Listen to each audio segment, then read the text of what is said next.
such a delight to be here in Palm Beach, a place I consider very much the Windsor's American hometown, and where Edward's memoir actually quite literally began in January of 1948. He and Wallace were renting a home on 1860 South Ocean Boulevard, Lake Ridge, and that's literally where writing began, and his ghostwriter came and worked with him for a period of months. When speaking about this book, Once a King, I do, though, feel bound to acknowledge the obvious question.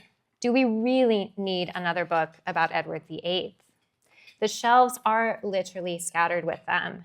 Dozens have been published in the last decade alone, and few, of course, have anything good to say about the only British king to have ever voluntarily abdicated his throne. Is it not working? Is it? Okay, all right. Well, I've been very gratified by the interest in this book. I continue to be mystified by the critical reaction which it has garnered, particularly in Britain, where two elements seem to be the most prominent, either a like, very rare, or dislike, extremely frequent, of its subject, Edward VIII, later the Duke of Windsor. Once a King has not converted me, one eminent British critic began. I still find it impossible to love him and very hard to forgive him. I remember finding this statement particularly mystifying. Would a reviewer have responded similarly to, say, a biography of Franklin Roosevelt, Charles de Gaulle, or dare I even suggest Joseph Stalin, where such questions of whether they had ended up liking or disliking the protagonist would be considered absurd? These binary categorizations of historical figures are ones that we, as historians and indeed as critical readers, should avoid.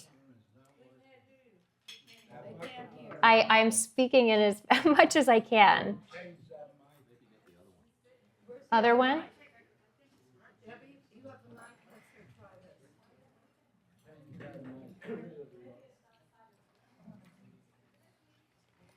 How's that? Is that better? It's better? Okay, great. All right, I'm sorry about this. Just yell again if you can't hear. Anyway, so these are the kind of binary historical categorizations that really beset the Duke of Windsor, in the sense that he continues to be interpreted entirely along oversimplified lines. Perceptions of him dominated by two themes: his dereliction of royal duty, as exemplified by the abdication, and his supposed affinity for Nazi Germany. Dubbed in recent years by some as the traitor king, this particularly sensational interpretation of his life has been solidified in popular culture by his portrayal in The Crown. As a result of these stereotypes, the significant contribution that Edward made in shaping the British monarchy over the course of the 20th century has been almost entirely overlooked.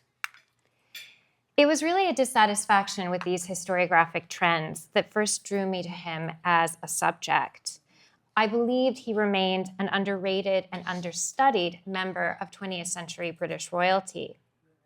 And yet, when I began, I had no idea that Once a King was the book I would write. I began in the summer of 2022 researching what was meant to be an in-depth examination of the 12 crucial months that followed Edward's abdication in December of 1936 and culminated in his disastrous 4-day trip to Germany in October 1937. I believed that by tackling this defining period of his life, providing much needed but missing historical context to his actions, I would set in motion a longer-term project to reevaluate his life. From the outset, I considered both Edward's memoir, A King's Story, and Wallace's A Heart Has Its Reasons to be key sources in this project, both of which had been prepared with the assistance of Charles J.V. Murphy, an American journalist and long-standing correspondent for Life magazine. But it was not until I came across a source note in actually Andrew Morton's 2018 biography of Wallace Simpson that I began to think more seriously about Murphy's role in the couple's lives. Morton boasted of having uncovered, quote, the biographical equivalent of the Aladdin's cave in finding the uncatalogued archive of Cleveland Amory, who for 4 months in 1955 had replaced Murphy as Wallace's collaborator. The reference opened my eyes to the possibilities of what would be in Murphy's papers, the real ghostwriter, and of course, whether or not they even existed. Thanks to Google, it took a very quick 5-minute search to realize that they did exist, and they were accessible at Boston University. Consisting of 17 boxes, the collection included over 300 files related to his work with the Windsors. And when I visited for the first time in the summer of 2022, I found that they had not been consulted in over 8 years. The initial dive into Murphy's papers was unforgettable. I found myself reading through an exhaustive record of his relationship with the Windsors, which included a particularly rich concentration of material related to the time he spent working with Edward between 1947 and 1951. Unedited first drafts of A King's Story were preserved alongside hundreds of Murphy's own notes, many of which were records of conversations with Edward and the multitude of others he spoke with to gain insight into their lives. A meticulous record keeper, Murphy often dedicated a single page to one typed quote he felt was important, always recording as a header the topic, the date, and the location. One such example, HRH, Paris, 1950. I believe in all truth I brought the monarchy closer to the people, but in the process of doing so, I gradually lost faith myself in the institution, were words Edward spoke from his desk at his Paris home. This material was augmented with Murphy's own diaries and his voluminous correspondence, which documented with painstaking precision his experiences and his impressions of the Windsors. Palm Beach, March 1950. Today, for the first time, the Duke and Duchess faced up to the issues involved in the abdication. It was a weird experience, began one Murphy diary entry. Along the way, the role of life in the genesis of Edward's memoirs also became apparent, as men such as the magazine's chairman, Daniel Longwell, and its founder, Henry Luce, emerged as central players in the story of Edward's memoir writing.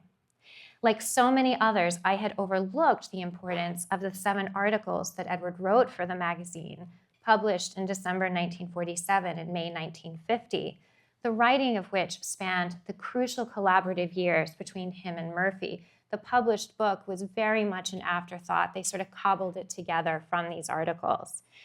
And so obviously, after a couple of days with these papers, I decided that 1937 was not going to happen.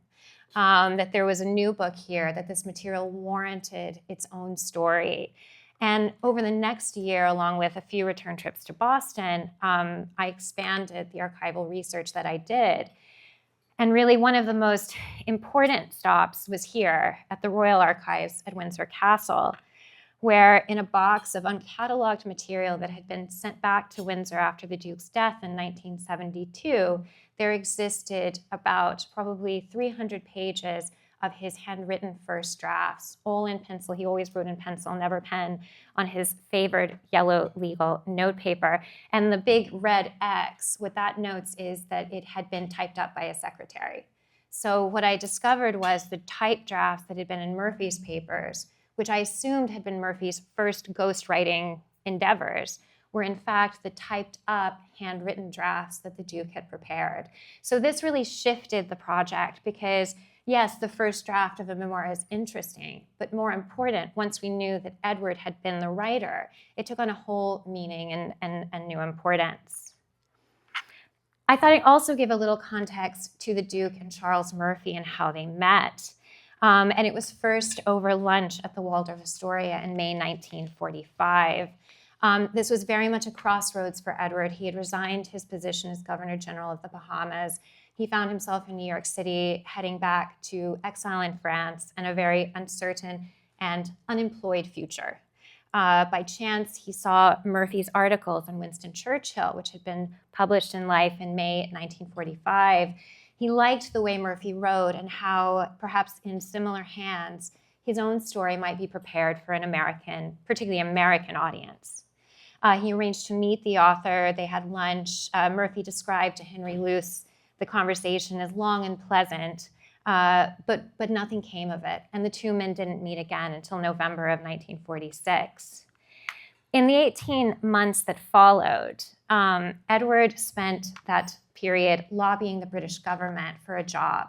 He had had a military position in France at the outbreak of the war and the Governor General of the Bahamas from August 1940. And he returned to Europe hoping for another official position. And he spent the better part of a year lobbying his brother George VI for this. But faced with the implacable hostility of the court and the government's caution about what that would mean, George VI refused. And Edward's mind really returned to the meeting with Murphy. He wanted something to do.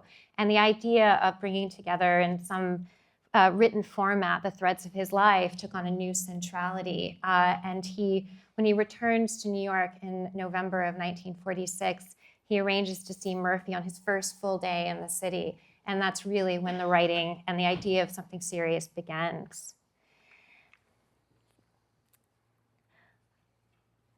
And I've skipped over, but this is Daniel Longwell, Daniel Longwell is sort of forgotten figure in publishing, but he was of central importance to the story of life in the 20th century. He promoted, particularly in the late 40s and 50s, the idea that great men should write their memoirs and life should be publishing them. Churchill does it, Eisenhower does it. He's the vision behind the magazine, and he literally spends 3 years hand-holding Edward and reassuring him when he many times wished to back out. So from July 1947, really until the spring of 1951, Edward and Murphy were in each other's company almost every day. And work began on the Cap d'Antibes, which is the Windsor's home, La Croix. Murphy's researcher from Life, Monica Wyatt, who came with him, described the routine that developed between these two men. And she wrote to a friend, "He dines with the Windsors at least 4 nights a week, plays golf with the Duke every afternoon, and then from 6 to 8:30 each evening, he's with the Duke going over what's been done."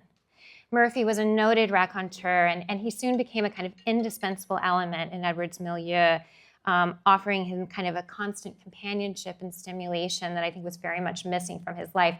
His daughter, who's still living and lives in New York, believes that the Duke took so long to write his memoirs because he just couldn't give up Charles Murphy from the dinner table. But I think one of the biggest challenges Murphy faced was that Edward did not know how to reminisce. He did not know how to write. He didn't know how to formulate his thoughts. And Murphy writes to Dan Longwell at one point that the Duke needed to, quote, learn the habits of work and to be taught how to organize his ideas.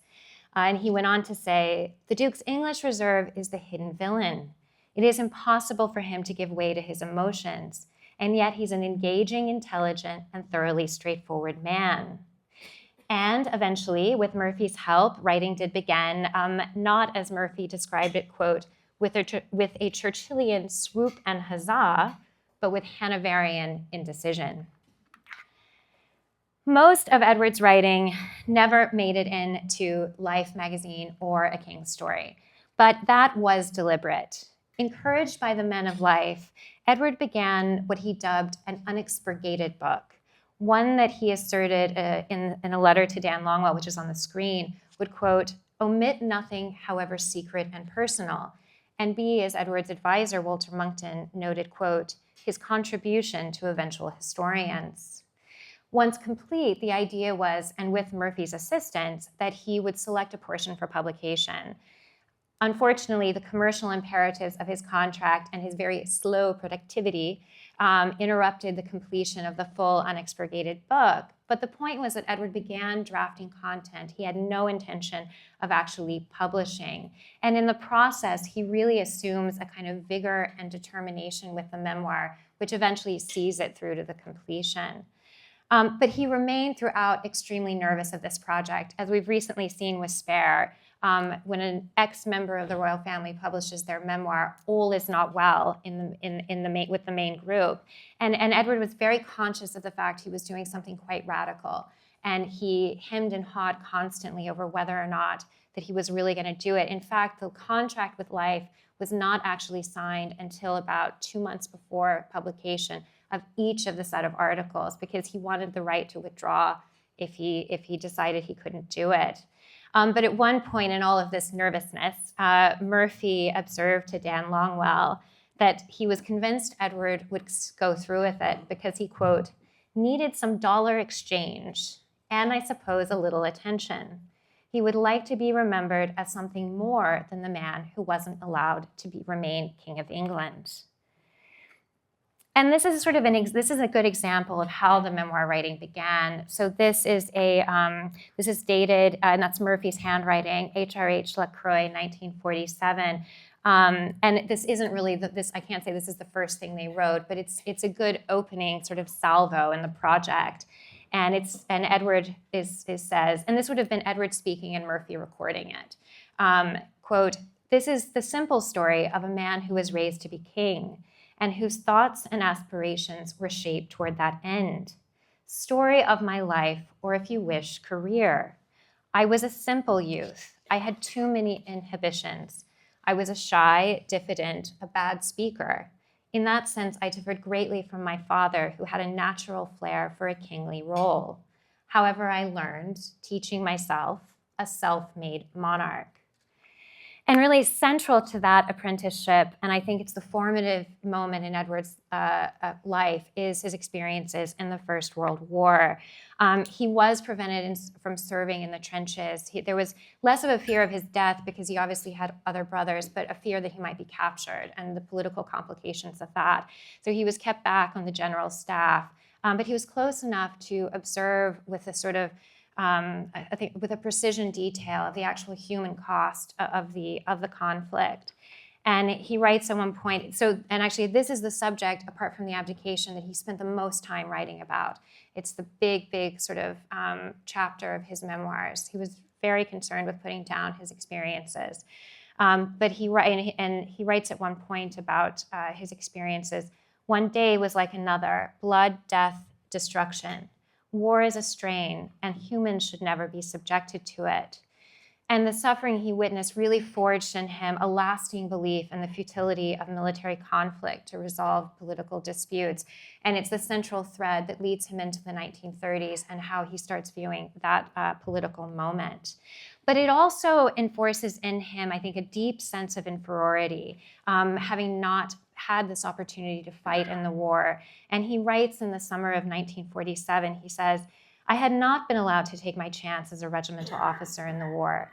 It's not that I wanted to get killed or wounded or taken prisoner or spend 4 years in the trenches, but being denied what I regarded as the proper place in battle for a young man of 20 made me seem different from what millions of other young men being offered up for cannon fodder, be they friends or enemies. Except insofar as birth and inheritance were concerned, which it must be admitted were unique, how different was I from other people? Through the war, I had certainly discovered my shortcomings. Not only was I not better than other people, the fact was I possessed no outstanding qualifications to set me up above my contemporaries." I think a pretty astonishing reflection from a British prince. But as his drafts moved into the 1920s, Edward began to outline his vision for what he believed was a radically redefined role as Prince of Wales, one that he thought responded to the expectations of a post-war public. His aim, he writes at one point, is to, quote, "democratize the role of the royal family, to bring the monarchy nearer the people." He firmly believed, quote, "people thought and felt different about it all since the war, that they had lost some of the reverence for the throne, and they wanted a closer and less formal touch." Well, part of that less formal touch was dress, and he refused his father's preference for a top hat and morning coat, and instead thought it was more appropriate that he wear a business suit and a bowler hat to go to these places. This is him visiting the Boots Factory Works in 1926. He spends a lot of time as much detailing what he does in the 20s as trying to understand why he was trying to do it differently. And at one point reflects, how could I revert from an army major to an upstage prince? No, I was developing my own technique, and I was determined not to be put off my stride. Implicit, though, in this radically redefined outlook was his view that he should have a private life, or as he called it, a life outside the office. In the process of the first 6 years, in the first 6 years of his life as Prince of Wales were spent touring the globe. His first trip is to Canada and the United States in 1919. These trips end in 1925 with Africa and South America. And by the end of it, he's gone over 150,000 miles and visited 45 countries. And along the way, he really becomes an international celebrity of a sort of in a Hollywood-style way. And he transforms what I think are the expectations that we, particularly as an American public, have for a British royal, which is almost as an international Hollywood superstar rather than as a perhaps more sedate dynastic prince. And he writes at great length about what he feels these experiences have done, which is to connect him with the world in a way that his father never had. And he writes a great deal about America. There's obviously a lot of emphasis on his relationship with Germany, his close familial ties with German relations. America, the United States, is the country he writes about and speaks openly in terms of admiration, everything from its culture to its politics. But in the process of being away from Britain, he's literally separated physically and psychologically from the court and the establishment that he's meant to eventually oversee. And he writes of this sort of estrangement. Men lived more freely. They were not afraid to speak or tell me what they thought because I was a prince. While they were civil and respectful, they had no favor to seek. To return from that to this tight little island was like a trap. The rounds of Whitehall and Buckingham Palace, the world of Ascot and the grouse moors, where old ways were important because they were old. And alongside the kind of cultural clash that happens is the emotional chasm that's set up between Edward and his family. And in the Royal Archives, these were not in Murphy's papers, so I've never found a typed up version, were his most intimate recollections about his family life and the dynamics, the sometimes fraught dynamics that existed between him and his parents. One of his sort of more, I think, amusing lines he writes is, the truth is that, the truth is that they and I would have been much closer if they hadn't been king or queen.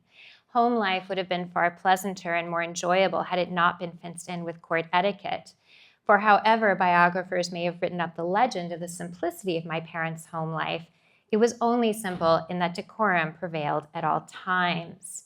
What happens is Edward basically isolates himself from his family. He goes off to live on a grace and favor home in Windsor Great Park called Fort Belvedere, and he truly starts living and his own independent life. And one of the things that is not part of his family life that he becomes concentrated on is, of course, the American Wallis Simpson, who he met in 1931, actually at the home of his then mistress, Thelma Furness. But it was not until 1934 that a more serious relationship developed. And he tells Murphy at one point, he says, "It was not a frivolous business. Age was on my side. I had sowed my wild oats, made lots of mistakes. I knew I was falling in love with another man's wife. But the remarkable business about love is that no one never knows. Love happens before one knows it." I think one of the most remarkable finds in the Murphy papers was this. So this was a memo page from the Waldorf Astoria, and Murphy had saved it and paper clipped it onto another page and typed up HRH's description of the Duchess on the bottom. And this is a bullet point list in the Duke's handwriting of what he thinks are the defining characteristics of the Duchess of Windsor. He writes, very proud, independent, demanding, the highest standards of conduct, inflexible code of behavior, strict, exacting, elusive, chic, must have the very best, very sensitive, easily hurt, great sense of dignity, perfectionist to the extent of wearing herself out. And I think this is fascinating because anyone who has sort of just a kind of vague knowledge of the Duchess of Windsor could read this description and think, yes, that is kind of what I thought of her. So I think the idea that Edward didn't have a clarity on his wife and see her for who she was and what she represented, I think it's just one of the ways he's underestimated. Kingship is obviously important when Edward gets to that point in his memoir writing. Again, he spends less time detailing the sort of day in, day out schedule, but more thinking about what he believed kingship should be. And he says to Murphy at one point of his accession that he felt strongly, quote, the temptation to mold, to change, to influence the affairs of men, or as he described it in another conversation, to be a modern king. And his 2 decades as Prince of Wales had convinced him that monarchy needed to be run like a corporation and that it needed radical reinvention and modernization. He believed, again, in another fragment that Murphy captured, quote, he must bring to the tasks of kingship a fresh and original mind. And one of the ways he's going to modernize it is he believes that a monarch should not be negating all private inclination to the pursuit of royal duty. And as he put it, quote, he refused to convert to the rigid or withdrawn ordered ways that had come to be associated with Sandringham, Balmoral, and Windsor Castle, of course, his parents' homes that were iconic in their lives. And this is Murphy actually on Villa de Clouchet, which was the home he rented in the Cap d'Antibes. But of course, in Murphy's world, he remained part of Life magazine.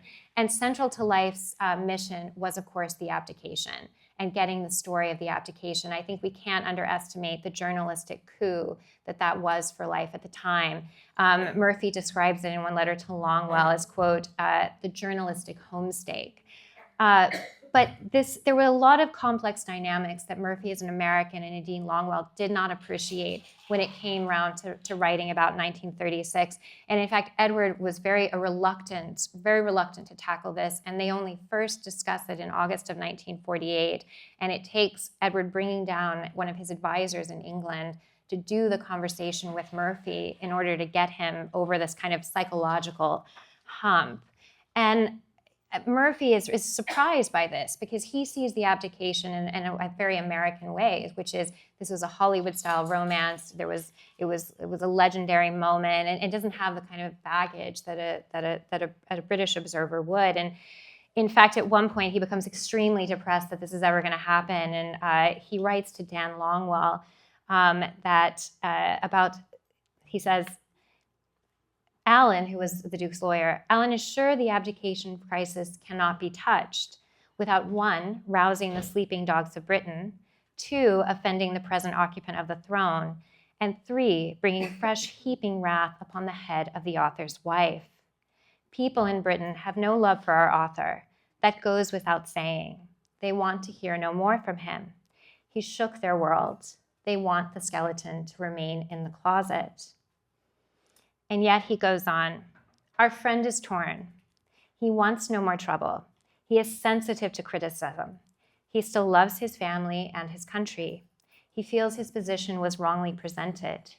He wants to put his side of the affair down and at the same time complete, in the habit of kings, the account of a life otherwise not without significance. And it was not until it took a year for Edward to return to 1936. So they have to have a whole nother year of going back over the tours and Prince of Wailing and fashion for him to come back to really what Murphy is after, which is the story not just of the abdication, but of the entirety of 1936. And one of the things they cover in detail is the trip that the Windsors took on the Nolin in August 1936. They were sailing in the Baltic region. And this was an extremely important moment because the British press had not covered the romance, which by this point is about 2 years old. The American press does cover it, and as does the European press. And there are cartoons that show someone from Britain reading the paper with snipped out photographs because they simply just refused to comment. And Edward Wright, actually, it's one of his best moments, is writing about the Nolin cruise and reflecting on the fact that had he perhaps allowed the British press to raise the subject of the romance, a slower and more perhaps cautious approach might have been taken. And he says perhaps the outcome wouldn't have been different.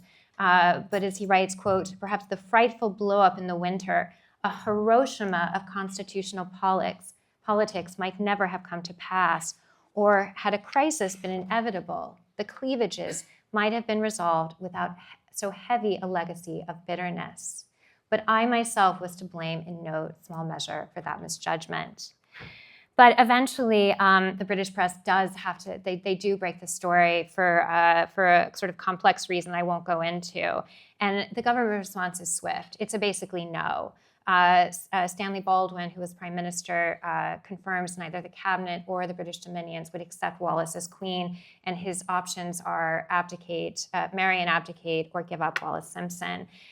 He does try to garner support in the cabinet. It's very unsuccessful. Duff Cooper, who was the Secretary of State for War, is one of the few slightly sympathetic voices, and basically cautions Edward just to wait. And Edward refuses. He thinks it would be opportunistic. He calls it an opportunistic approach.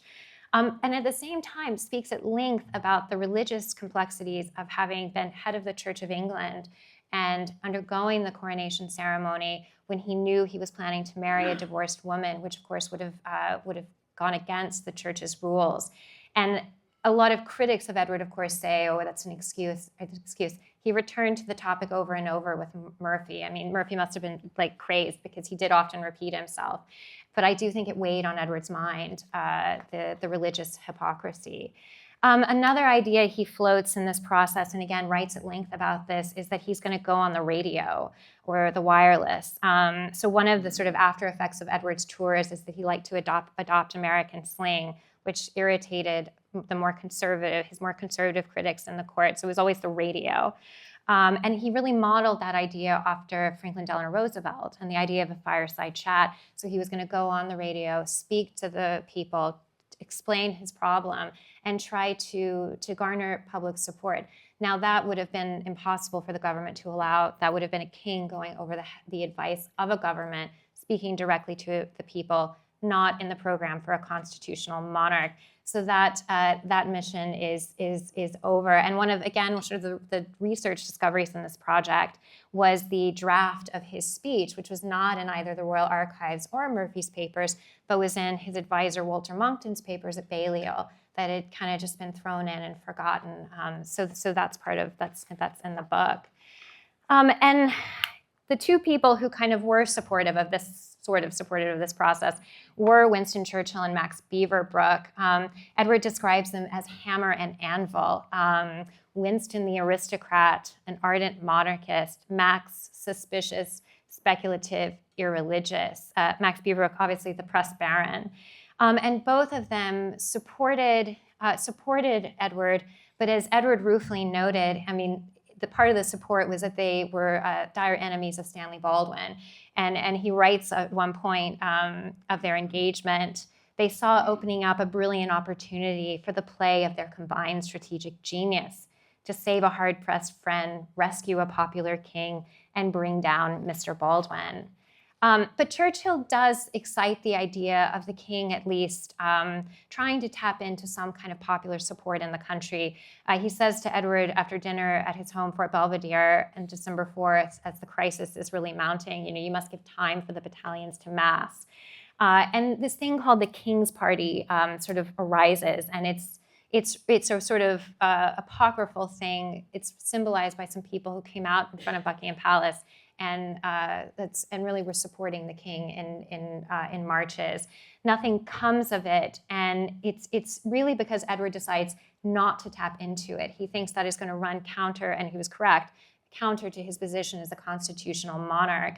Max Beaverbrook is very funny about it and says at one point to Murphy, we were indeed the king's party, but unfortunately the king was not a member of it. It's really his refusal to rally these supporters that finally is the death knell on his reign. Abdication becomes the only possibility. And I think this is an important moment in Edward's story because we talk about the abdication as a constitutional crisis. A constitutional crisis was avoided because Edward chooses not to tap into popular support. Had he done that, had he tried to go on the radio, speak to the group, the King's Party, that would have provoked a constitutional crisis. Baldwin would have resigned. The government would have collapsed, and there would have been an election on whether you supported the king's marriage. and a government that would form that would support that. So that would be the crisis, and he resists that temptation. He says at one point, no doubt there are circumstances upon which a constitutional monarch in modern society might go down among his people as the protagonist of a broad controversial issue. But I could not bring myself to believe that a matter affecting only my personal happiness was properly won. So the abdication is apparently decided on the night of December 6th. So the story breaks in Britain on December 3rd. So this is a quick timeline here. And Edward spends the last few days there negotiating his exit departure, the Sandringham Summit, if we remember Harry and Meghan. This happens at Fort Belvedere. And then he spends the last really hours of his time writing up his broadcast, which is delivered on his last night in Britain, and which, of course, he immortalized his future wife as the woman I love. Now, central to the drama, if we can move it, central to the drama, but literally and metaphorically absent from it, was Wallis Simpson. She leaves England on the day this romance breaks in the British press.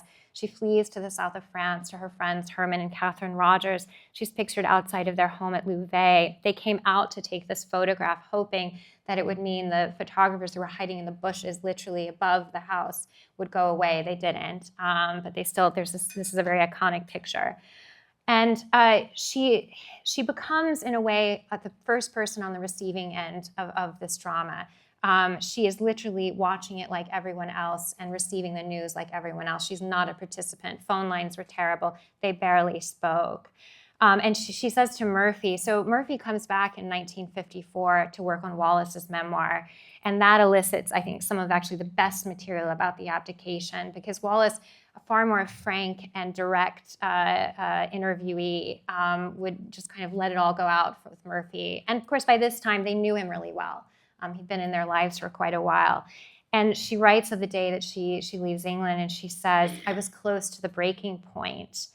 And Edward himself is pretty frank with Murphy about acknowledging that he didn't involve Wallis in this decision, and says to him at one point, I didn't realize that nobody ever explained anything to her.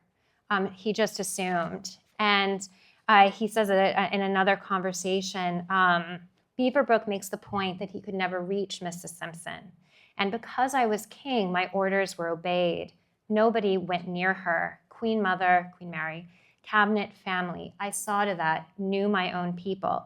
They would have made her see the impossibility of her position. It would have ceased to be a matter between a man and a woman. Wallis sort of echoes this sentiment again in a slightly lengthy passage I'm going to go ahead and read to you because I think it's so good. And she says to Murphy, could I have persuaded him not to abdicate? The question has haunted me ever since. I believe that if now someone in Britain knew what had been involved and taken me into his confidence, I might have prevented this tragic thing. But by the time I realized what was going on, it was too late. The king was just as glad that I had made up my mind to leave the fort. He said, quote, I must fight this thing out alone. He didn't want me directly involved. He kept his family out. He said to me afterwards, I was alone on the bridge. I even sent my navigators below. In writing Edward in his memoirs, I think Edward really hoped that he could settle permanently the discussion around the abdication, that he could present to the public what he believed was the objective side of the story. No memoir is ever objective, remember that. And again, he remained conscious, and he returns to it throughout, that he knows no one wants him to write this book. He says to Murphy in the fall of 1950, they think I should remain dead but unburied. And then goes on. And it was one of the things when I went to the archive the first time I was stunned by. He says to Murphy, I do not wish to be remembered only as a man who abdicated. But of course, as I alluded to at the beginning of my talk, and because I've talked too long, we're going to have trouble going into it. Edward isn't remembered just for the abdication. He didn't resolve the controversy. Instead, he's now spent his biographical afterlife dealing with this. And this is his visit in October 1937 to Germany, to Berchtesgaden. This decision to visit Germany came out of a relationship with the Franco-American industrialist Charles Beddoe. Beddoe was part of a group of men that included Axel Wenner-Gren, the founder of Electrolux, Thomas Watson, the founder of IBM, who all at the time were sort of promoting, well, what Watson came to call it, world peace through world trade. So the idea that you could foster international peace through shared trade relations. And Watson had been to Berlin in summer of 1937, met with Hitler twice. And he meets with Edward in August of 1937 and encourages him to go on what is basically a fact-finding mission to Germany that culminates in this meeting with Hitler, which actually was not part of the original agenda. And they found out about 2 days prior, and of course went and took these iconic images. There's a longer, I think, story around what Edward's trying to do, which is really to craft a new independent royal role. He'd spent his entire adult life working, and he didn't see his marriage and exile as any reason that he should stop working. And this was the start. They were also meant to go to the United States, sponsored again by Beddoe. That falls through less because of the bad optics from this trip, more because Beddoe was hated by the American labor unions, where he'd made his millions. And with the press around his relationship with the Windsors, the unions saw an opportunity and went in for the kill and threatened the Windsors with protests outside of any of the places they visited, and the trip was called off. So he never got his White House meeting with FDR, which was part of the schedule. And of course, the other, this is actually, sorry, I've gone forward. Oh, have I lost the... Debbie, can I get back to the... We can wrap it up because I know I've gone on. Basically, he has another lengthy problem when he flees France in 1940 and has a period in Lisbon, which of course was a sort of notorious spot for complex loyalties, and rumors abound that he perhaps said some defeatist and possibly treacherous statements, none of which are proven by fact, but are all sort of the result of really Chinese whispers that emanate then and are preserved in the German Foreign Ministry's archives, which are published after the war. The long story of this is that basically Edward's biographical afterlife is extremely complex. His memoir doesn't satisfy, but what I think his unpublished memoir does do is we get a glimpse at the person, we get a glimpse at someone who thought a lot more constructively, a lot in a more nuanced way about kingship, and who spoke about his trip to Germany in very objective and detailed terms, and never speaks about his affinity for either fascism or its leading members. And again, I bring this point back is that he did that for the United States. And at the same time, was not ashamed of the fact that he had at least admired the productivity that Germany embodied in the 1930s, which was not uncommon. Anyway, I've raced through that, so I apologize. And then this actually, so I was very proud of this. This is the only photograph I found of Edward and Murphy together. This was my last archival trip, literally about 3 weeks before I had to turn my manuscript in, and I almost didn't bother going. I don't need to. And it was actually in the Time Inc. archives at the New York Historical Society. It was the last folder I looked in. And this is Edward and Murphy at the Waldorf Astoria filming something for NBC, which I've tried to, I've been in touch with the archives and not been able to get any color on. I'd love to be able to get the film of this interview. But it's not a great picture of Edward, but at least it captures this relationship. Thank you.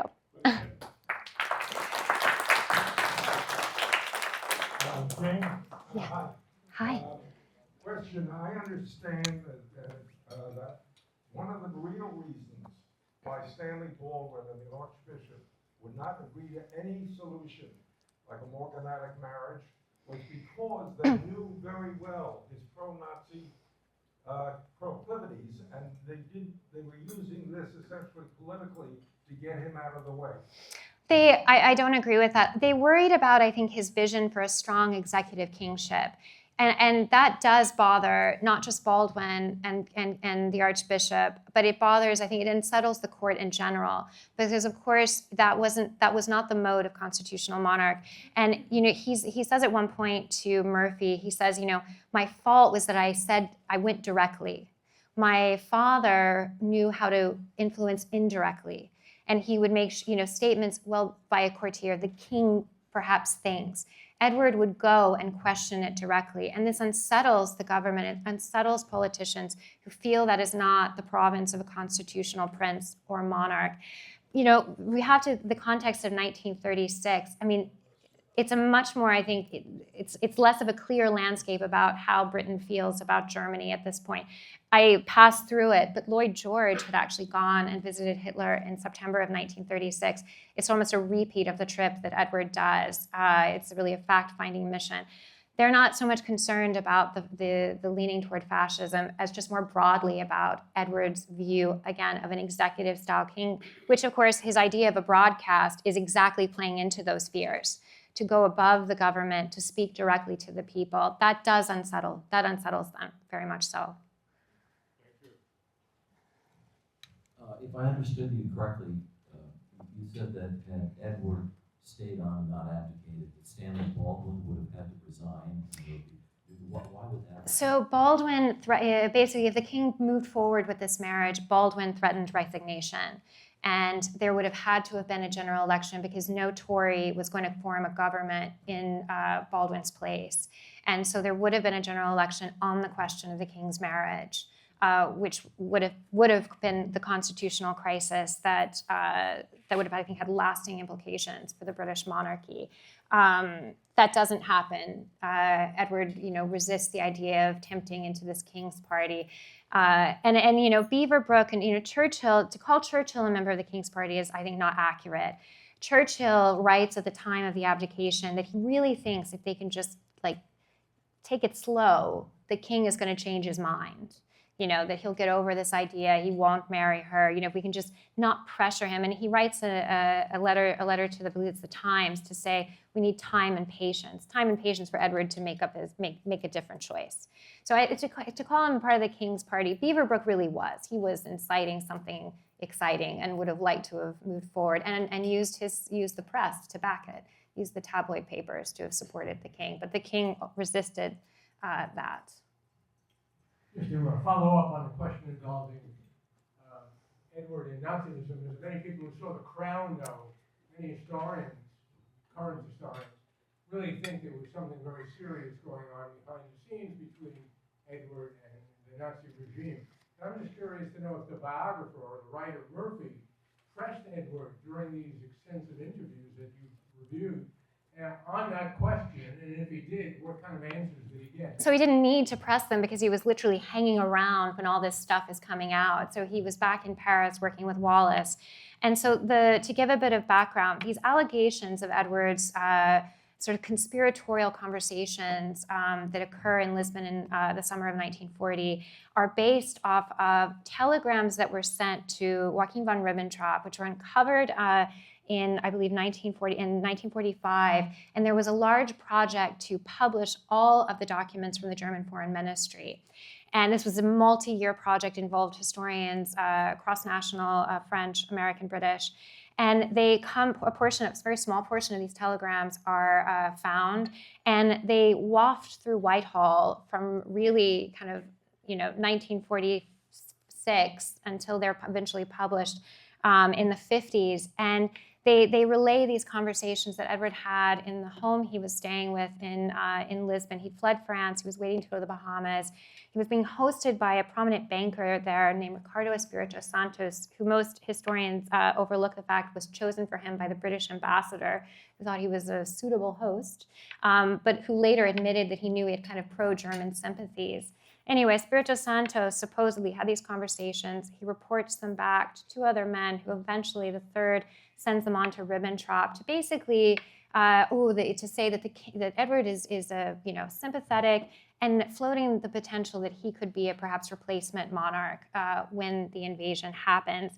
And that material, which the Crown elaborates on and fictionalizes, that those are reports of conversations. There is no primary material that says that supports any of this happened. And Edward did believe in the summer of 1940 that the war was misguided. He thought there should be a peace. Of course, he'd seen the fall of France. He'd experienced it. They'd fled their home. And he thinks that peace is inevitable. And he is, I think, probably, and did say, willing to go in and help negotiate a peace. Now, saying he would help negotiate a peace and being for a British surrender are two very different things. And that was not an uncommon view at the time. Many politicians, not many, but there were many important people who felt the war was not going to be successful.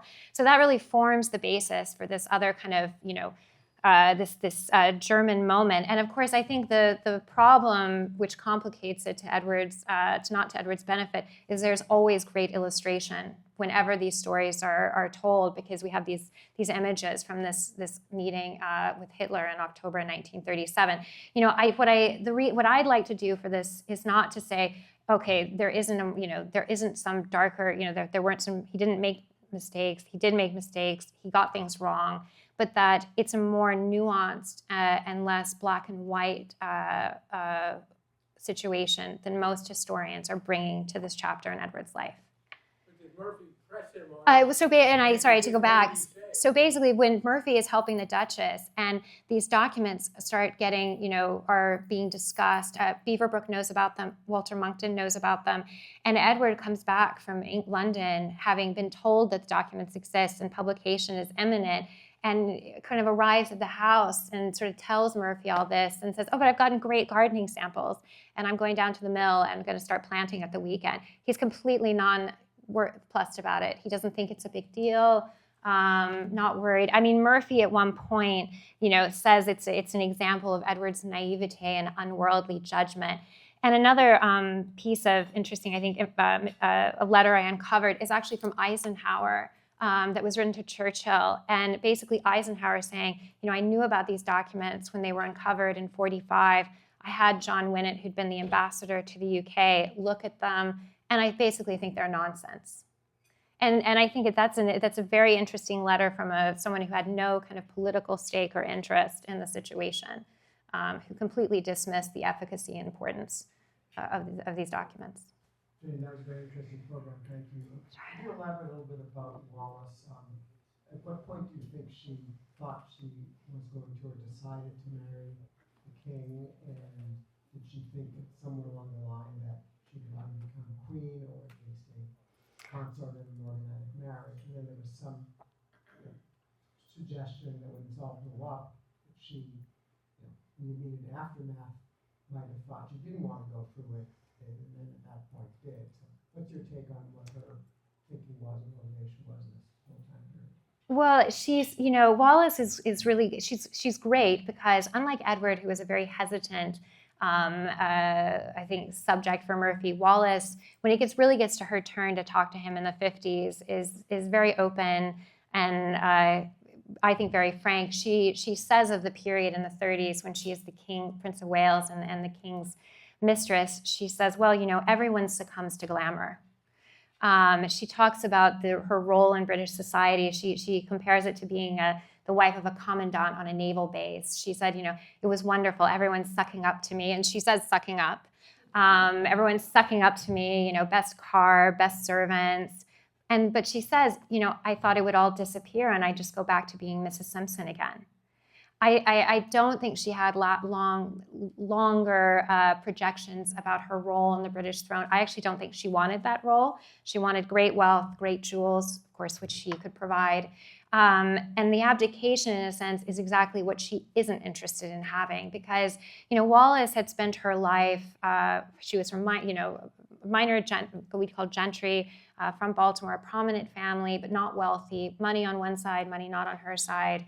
It had always been very uncertain. She'd married, her first husband was not particularly wealthy. Ernest Simpson had been comfortable, lost a lot of money in the early 30s, and so they were at times really penny pinching in London.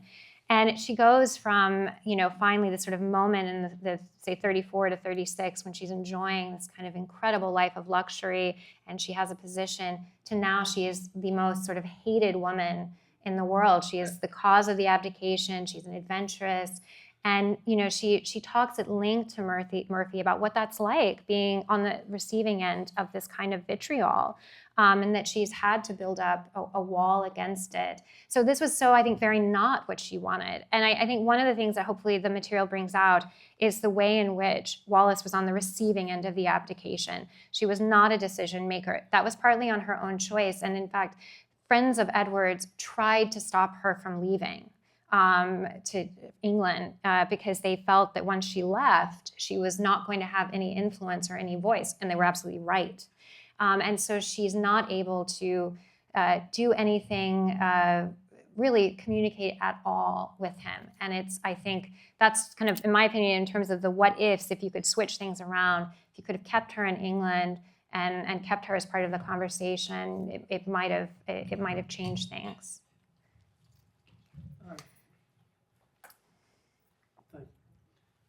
Today, the role of the monarchy, the British king, is very largely ceremonial, totally.